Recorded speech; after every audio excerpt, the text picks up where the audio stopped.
సాక్షాత్ శ్రీరామచంద్ర ప్రభువే ప్రతిష్ఠించిన శివలింగం. రావణుడు గొప్ప బ్రాహ్మణుడు. రావణ సంహారం తర్వాత శ్రీరామచంద్రుడు బ్రాహ్మణ హత్య పాతకం తొలగిపోవడం కోసం అని చెప్పేసి రామేశ్వరం అనే ద్వీపంలో ఒక లింగ ప్రతిష్ఠ చేయాలని చెప్తారు.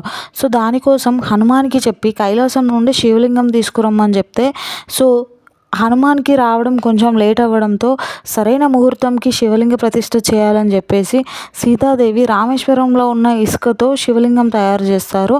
అండ్ ఆ శివలింగంకి శ్రీరామచంద్రుడు ప్రాణప్రతిష్ఠ చేస్తాడు. అండ్ తర్వాత హనుమాన్ తెచ్చిన శివలింగాన్ని కూడా ప్రతిష్ఠిస్తారు.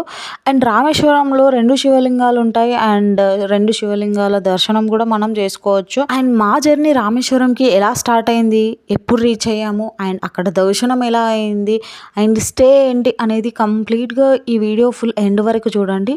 మీ అందరికైతే డెఫినెట్గా ఈ వీడియో యూజ్ అవుతుంది. మేమైతే కాచిగూడ నుండి రామేశ్వరంకి అయితే వెళ్ళాము. ఎలా అంటే కాచిగూడ నుండి ఎవ్రీ వెడ్నెస్డే మనకైతే ఒక ట్రైన్ అవైలబుల్గా ఉంటుంది. 5:30కి అయితే స్టార్ట్ అవుతుంది. కాచిగూడ టు రామేశ్వరం అయితే 25 to 26 అవర్స్ ట్రైన్ జర్నీ. అంత ట్రైన్ జర్నీ టైంలో మేమైతే స్లీపర్లో అంత కంఫర్టబుల్గా ఉంటుందో లేదో, బికాజ్ రెస్ట్ రూమ్స్ అయితే నీట్గా ఉంటుందో లేదో అని చెప్పేసి మేమైతే థర్డ్ ఏసీ బుక్ చేసుకున్నాము. అండ్ అక్కడ కాస్ట్ వచ్చేసి ఆల్మోస్ట్ ఒక 800 పర్ టికెట్ పడింది. అండ్ మేము ఇక్కడ స్టార్ట్ అయ్యాము. అండ్ 5:30కి స్టార్ట్ అవ్వాల్సిన ట్రైన్ అయితే 6కి స్టార్ట్ అయిపోయింది. 6కి కాచిగూడలో స్టార్ట్ అవుతే మేము రామేశ్వరం రీచ్ అయ్యేసరికి ఆల్మోస్ట్ నెక్స్ట్ డే ఈవినింగ్ 7 అలా అయింది.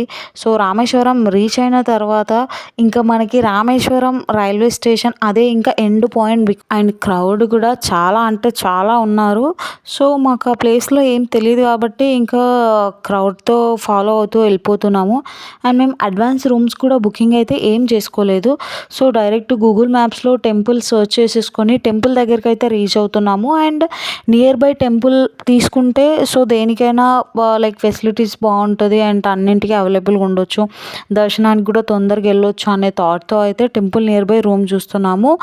అలా చూస్తున్న ప్రాసెస్లో ఒక పర్సన్ మాకు అప్రోచ్ అయ్యారు. అండ్ ఏసీ రూమ్స్ అవైలబుల్గా ఉన్నాయి and that is too nearby Agnitheertham అని చెప్పారు. ఇంకా మేమైతే ఒకసారి వెళ్ళి రూమ్ చూసుకొని ఇఫ్ ఎవ్రీథింగ్ ఈజ్ గుడ్ మాకు నచ్చితే మేము అక్కడే స్టే చేద్దాం. హౌఎవర్ అగ్నితీర్థం కూడా దగ్గరే ఉంటుంది కదా అని చెప్పేసి అయితే ప్లాన్ చేసుకున్నాము. మేము వెళ్ళడం ఆ రోజు ఆల్మోస్ట్ 7:30 అట్లా అయిపోయింది. అండ్ రూమ్ ఎత్తుకునేసరికి కూడా 8:30 అట్లా అయిపోయింది. ఆ నైట్ అయితే ఇంకా మేమేం దర్శనం అయితే ఏం చేసుకోలేదు. మాకు ఇచ్చిన స్టే పక్కనే మాకైతే దగ్గరలోనే అగ్నితీర్థం ఉంది. అక్కడైతే అసలు ఆ నైట్ టైంలో కూడా పీపుల్ అండ్ వచ్చే అగ్నితీర్థంలో వచ్చే వేవ్స్ అవన్నీ చూస్తూ అయితే చాలా అంటే చాలా బాగా అనిపించింది. అక్కడ ఇంకా ఎర్లీ మార్నింగ్ లేవగానే ఫస్ట్ అయితే అక్కడ అగ్నితీర్థంలో స్నానం చేసాము. అక్కడ నుండి స్నానం చేసిన తర్వాతకి ఏంటంటే 22 కుంద్ స్నాన్కి వెళ్ళాలి. అండ్ ఇక్కడ 22 కుంద్ స్నాన్ ఒక విశిష్టత ఏంటి అంటే రావణుని ఓడించిన తర్వాతకి బ్రాహ్మణ దోషం తొలగిపోయి తనను తాను శుద్ధి చేసుకోవడానికి శ్రీరాముడు తన బాణాలని సంధిస్తారు. ఆ సంధించిన బాణాలు 22 బావులుగా ఏర్పడతాయి. ఆ 22 బావులను ఆయన సృష్టించి ఆ నీటితో స్నానం చేస్తే మనకున్న దోషం తొలగిపోతుందని చెప్పి నమ్ముతారు. అండ్ అక్కడ ఏంటంటే ప్రధాన టెంపుల్ లైక్ ఇప్పుడు మనకి రామనాథ స్వామిని దర్శించుకునే ముందు ఖచ్చితంగా ఈ అగ్నితీర్థంలో స్నానం చేయాలి. అండ్ దాని తర్వాత ఈ 22 కుందు స్నానం చేసి మనకున్న దోషాలు తొలగిపోతాయని చెప్పి నమ్ముతారు. అండ్ మెయిన్ టెంపుల్ దర్శనం ముందైతే కుందు స్నానం చేయడం ఇక్కడ ఆచారం. అండ్ కుందు స్నానానికి అయితే మేము వెళ్తున్నాము. ఏమైందంటే కుందు స్నాన్ ఫీజు వచ్చేసి అక్కడ లైక్ టికెట్ కాస్ట్ 25 రూపీస్ ఉంటుంది. బట్ కొంతమంది టెంపుల్ ముందే చిన్న బకెట్స్ పట్టుకొని నిల్చుంటారు.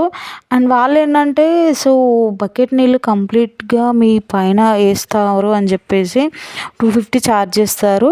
బట్ ఏంటంటే 250 ఛార్జ్ చేసినప్పటికీ కూడా 25 రూపీస్ టికెట్ తీసుకొని వెళ్ళినా కూడా మనకు 22 కుందు స్నానం అయితే చేసుకోవచ్చు. అండ్ ఏంటంటే అక్కడ కొంచెం సేపు మనం వెయిట్ చేసి మన పైన కంప్లీట్గా వాటర్ పడే వరకు వెయిట్ చేసి అక్కడ నుండి వెళ్ళిపోవచ్చు. అలా మేమైతే అయితే 22 కుంద్ స్నాన్ అయితే కంప్లీట్ చేసుకున్నాము. అండ్ ఏంటంటే మనకి రామనాథ స్వామి టెంపుల్‌లో మొబైల్స్ అయితే అలో లేదు. అండ్ బికాజ్ మేము ఇక్కడ అగ్నితీర్థంలో స్నానం చేసి కుంద్ స్నాన్‌కి వెళ్తున్నాం కాబట్టి మాకైతే క్యారీ చేయడం కొంచెం కష్టమైంది. ఎందుకంటే మొబైల్స్ తడుస్తాయని చెప్పేసి. బట్ సమ్‌హౌ అసలు కుంద్ స్నాన్ ఎలా అయినా క్యాప్చర్ చేయాలి అనే ఇంటెన్షన్‌తో అయితే ఐ క్యారీడ్ మొబైల్. అండ్ అక్కడైతే లైన్ అసలు తట్టుకోలేదు. చాలా అంటే చాలా టూ మచ్‌గా లైన్ ఉండే. సో ఆల్మోస్ట్ మాకు 1½ అవర్ పట్టింది.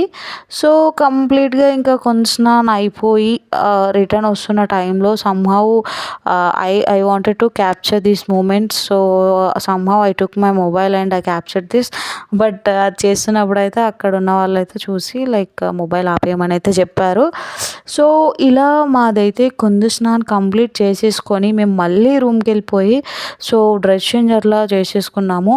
అండ్ దీని అన్నింటికంటే ముందు మేము ఏం చేసామంటే ఎర్లీ మార్నింగ్ ఆల్మోస్ట్ 4:00 కల్లా మణి దర్శనం చేసుకున్నాము. సో మణి దర్శనం ఏంటంటే స్ఫటికలింగ దర్శనం. సో అది ఓన్లీ 6 వరకు మాత్రమే ఉంటుంది.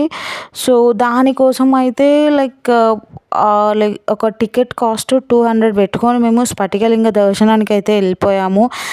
ఎర్లీ మార్నింగ్ అవర్స్లో ఆల్మోస్ట్ 4:30 అలా ఆ టైంలో వెళ్ళినప్పుడు లైక్ ఆ డివైన్ బ్లెస్సింగ్స్ అనేవి అయితే చాలా అంటే చాలా బాగుండే. సో దాని తర్వాతకి మేము లైక్ స్ఫటికలింగ దర్శనం తర్వాతకి వచ్చేసి ఇంకా కొంచెం రెస్ట్ తీసేసుకొని ఇక్కడ అగ్నితీర్థంలో స్నానం చేసి కుంద్ స్నానం ఇదంతా అయిపోయింది. అండ్ మేము మళ్ళీ టెంపుల్ దర్శనానికి వెళ్దాం అనుకున్నాము. బట్ సమ్‌హౌ అప్పటికే మాకు కొంచెం like we feel like tired. So evening దర్శనం ఇంకా బాగుంటుందని చెప్పేసి అయితే ఈవినింగ్ వెళ్దాం అనుకున్నాము. సో ఈ మీన్ వైల్ లైక్ ఈ టైంలో ఏంటంటే లోకల్గా ఉన్న కొన్ని టెంపుల్స్ కూడా కవర్ చేసుకుందాం అని చెప్పేసి అయితే అలా వెళ్ళాము. సో అక్కడ లక్ష్మణ తీర్థం, సీతా తీర్థం and Panchamukha Hanuman temple and ఇంకేంటంటే మన ఇస్కాన్ కృష్ణ టెంపుల్. సో అక్కడ గోవర్ధన పర్వతం యొక్క ఆనవాళ్ళు ఉంటే సో అదైతే చూసాము. అది చాలా లైక్ డిఫరెంట్గా అనిపించింది. బికాజ్ ద ఫస్ట్ టైం నేనైతే అది చూడడం ఎక్స్పీరియన్స్ చేయడం. సో దాని తర్వాత నటరాజ టెంపుల్ అలా అలా అయితే సో అక్కడ లోకల్లో ఉన్న టెంపుల్స్ అయితే దర్శనం మేమైతే సక్సెస్ఫుల్గా కంప్లీట్ చేసుకున్నాము. అండ్ ఇక్కడ ఈ ఇమేజ్ చూస్తుంటే అయితే నాకు క్షీరసాగర మదనంలో సో అమృతం చిలికినప్పుడు లైక్ ఏదైతే విజువల్స్ ఉంటాయో నాకైతే అలా అనిపించింది. సో మీరు ఎలా ఫీల్ అయ్యారో అదైతే కమెంట్ చేయండి. అండ్ ఫైనల్గా సో లోకల్ టెంపుల్స్ అన్నీ అయితే చూసేసుకున్నాము. అండ్ ఇక్కడ లక్ష్మణ తీర్థం దగ్గర అయితే నాకు ఒక ఇంట్రెస్టింగ్ అనిపించింది. ఏంటంటే అక్కడ బిస్కెట్స్ తీసుకొని ఆ కోనేరులో వేస్తే లైక్ ఆ బిస్కెట్స్ తినడం కోసం మల్టిపుల్ ఫిషెస్ అయితే వస్తున్నాయి. సో అదైతే చాలా క్యూట్గా అనిపించింది.